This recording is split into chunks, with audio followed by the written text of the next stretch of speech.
making another ton of videos, just going on. I'm only alive, guys, because I'm skinny. I'm thin. Had I been fat, going through the same issues, I'd be dead easy.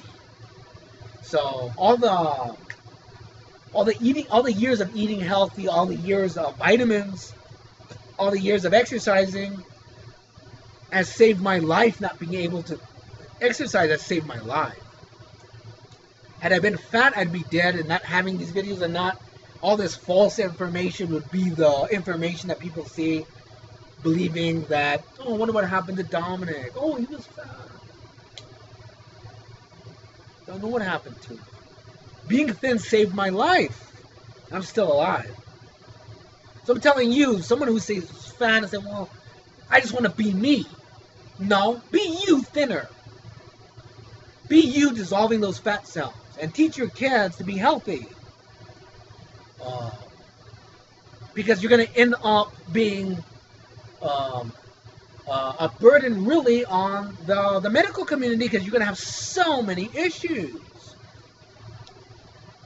If I was still alive, if I was fat and still alive, because I would have so many more issues, but I would be dead. I wouldn't have made it this far. I only know I'm alive because I'm thin. Because my body couldn't handle, my heart couldn't handle me being heavier.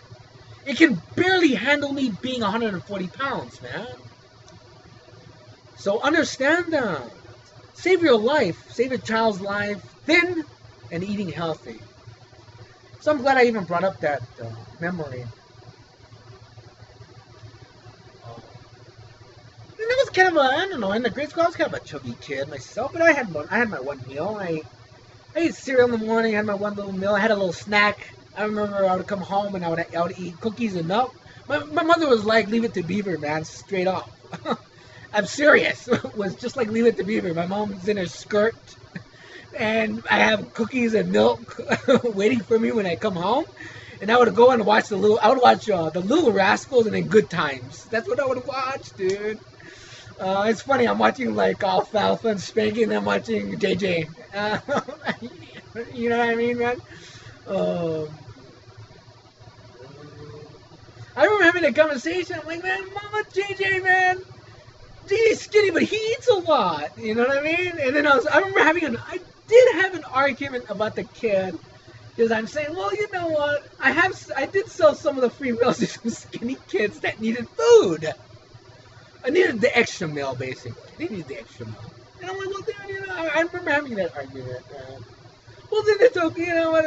But anyways, I'm gonna let that go. I was having a little conversation with my mother about the times, man. But I said, Mom, they're going through hard times. You know, they do go through hard times. But the interesting thing about Good Times is there was a lot of social issues, but it's like, you know, it was always a good outcome at the end. It's always hope at the end. The reality is sometimes there's not that end of hope, you know? Meaning that it doesn't end on the happy note. That's the reality of that. But the understanding is that there's always hope. There's always hope. You mean the worst of circumstances.